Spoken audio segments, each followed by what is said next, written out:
Shalom! Hoje a gente vai começar o vídeo com uma história que aconteceu há mais ou menos 40 anos aqui em Israel. Tinha uma mulher recém-casada que tinha um trabalho numa fábrica aqui em Israel, uma fábrica de plásticos que tinha no começo aqui. Essa mulher estava com muito medo de perder o emprego dela, porque ela estava grávida e depois que a pessoa dá luz, ela tem 3 meses que ela não vai trabalhar, ela tem licença maternidade. E como a situação de Israel estava muito difícil nessa época, ela sabia que a fábrica não poderia esperar 3 meses sem uma outra pessoa no lugar dela, com certeza contrataria outra pessoa. E naquela época, a legislação trabalhista ainda não protegia esse tipo de caso, uma funcionária que vai dar luz. Ela está preocupada, como eu vou fazer? É tão difícil o sustento aqui em Israel. Se eu perder esse emprego, como a nossa família vai se manter? O que meu marido ganha não é suficiente para viver. Então, um dia acontece que o chefe dela chama ela para conversar sobre outras situações de trabalho. No meio dessa reunião de trabalho, surge o assunto, ela começa a perguntar qual o nome de família dela, da mãe dela, qual o nome do pai, qual o nome da avó, coisas fora do normal, tipo na hora do almoço, depois da reunião. E quando ele escuta o nome do pai dela, ele chega e abre faz uma cara de espanto e pergunta para ela detalhes sobre ele. Vem cá, teu pai era filho de tal pessoa? Ela, sim. Ele vivia na cidade de Nova York, naquele bairro? Sim. E quem mais? Ele também ele tinha uma empresa, teu pai era eletricista? Fala, como você sabe? Eu conhecia teu pai. Nessa hora, ela manda, depois dessa conversa, que eu vou contar o final daqui a pouco para vocês, ela manda uma carta dela para o avô dela. Essa senhora manda uma carta para o avô, que ainda estava vivo. E nessa carta, ela conta que ela está muito orgulhosa de ter um avô como ele. E ela conta por quê. O que aconteceu? Esse senhor que tinha essa fábrica aqui em Israel, no passado ele vivia nos Estados Unidos.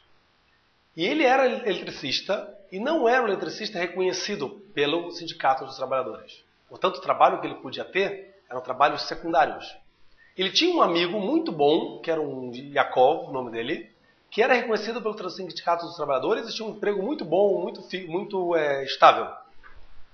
E sempre ele precisava de dinheiro, já era muito pobre esse outro que não era reconhecido, que não era reconhecido pelo sindicato, até que um dia esse eletricista falece. Falece nos Estados Unidos, ele morre e deixa uma viúva com 3 filhos pequenos. E esse outro, Yaakov, vai na casa lá, sentar um shivá com ele, participar do shivá, e ele vai verificar, pergunta para a viúva se ela precisa de alguma coisa. E a viúva fala que não, a gente está bem, a gente tem tudo que a gente precisa. Só que ele não se conteve com isso, esse Yaakov foi na geladeira, abriu a geladeira, viu que estava vazia, abriu os armários da despensa e viu que estavam vazios. E todo dia da shivá ele vinha, enchia a geladeira, enchia os armários da cozinha com compras, e apesar da vergonha que essa senhora viúva sentia, ela estava precisando, ela não tinha como negar essa ajuda. Até que quando termina a shivá, ele continua vindo na casa perguntando, precisa de uma ajuda, precisa disso aqui, precisa disso aqui. E nisso a senhora fala assim para ele, a viúva, olha, meu marido tinha lá no depósito embaixo uns materiais elétricos que ele usava. Me dá $100 e leva tudo para você. Mas isso é uma ajuda que você vai dar para mim. $100, naquela época, $100, você podia viver 4 meses mais ou menos. Teve bastante inflação nos Estados Unidos nesse período. Acho que por mais de 40 anos deve ser, né? Bom, depois por e-mail eu posso mandar para quem quiser a data exata. Então, ele desce no depósito lá, ele vê o que tem lá dentro.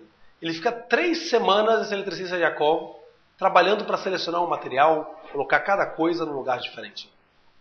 Depois de 3 semanas, está tudo selecionado, tudo bonitinho, arrumado no depósito, no sótão lá. Ele chama todos os eletricistas das cidades para vir comprar equipamentos de segunda mão. E nessa venda, ele consegue arrecadar $3 mil para essa viúva. Ele entrega na mão da viúva os $3 mil em vez dos $100 que ela pediu. E essa viúva pode viver por alguns anos com esse dinheiro. E esse dono da fábrica segue a história e fala, e um dos órfãos que estava na casa era eu. Eu era um desses órfãos que estava lá. Eu pude crescer e estudar pelo trabalho do teu avô. Teu avô era o Yaakov, o eletricista. Ele salvou a minha família. E por ele, agora eu vou dar emprego para você. Eu não vou tirar você do emprego. Não só isso. Teu marido pode vir trabalhar aqui. Teus primos podem vir trabalhar aqui. Toda a tua família que está aqui sem trabalho, pode vir que vai ter trabalho na minha fábrica para eles. É conhecido no judaísmo tem um conceito que você fala o seguinte: joga o seu pão sobre a face da água e você nunca sabe quando ele vai voltar para você. É óbvio que esse Yaakov, eletricista, assim como qualquer judeu, quando faz um bom ato e ajuda outras pessoas, ele não está esperando nada em troca da pessoa. Esse seria o nível melhor, o ideal. Porém, a gente nunca sabe as voltas que o mundo vai dar. Numa outra hora, uma hora de necessidade, alguém da família, com certeza Deus vai fazer essas pessoas se encontrarem, para essa outra pessoa poder retribuir o grande ato que ela fez. Então, em volta da gente, a gente exala uma energia. Em volta da gente, com nossos atos, a gente pode gerar um ambiente, todo ele, com energias boas. Está nas nossas mãos qual vai ser o tipo de vida que a gente vai ter. Então, que tipo de vida, que tipo de amigos, que tipo de relação com os amigos a gente vai ter. Então, eu gostaria de falar para vocês aqui na semana uma mensagem que cada pessoa tem que procurar fazer o melhor que ela pode fazer. Independente de ser reconhecido por isso ou não. A gente tem que procurar fazer o bem. O bem sem a propaganda do bem. O bem, pelo simples motivo que você ajudou outra pessoa. E com certeza Deus não vai deixar essa pessoa que está fazendo bem abandonada, nem os descendentes dele. Para vocês, eu desejo um Shabbat Shalom e tudo de bem.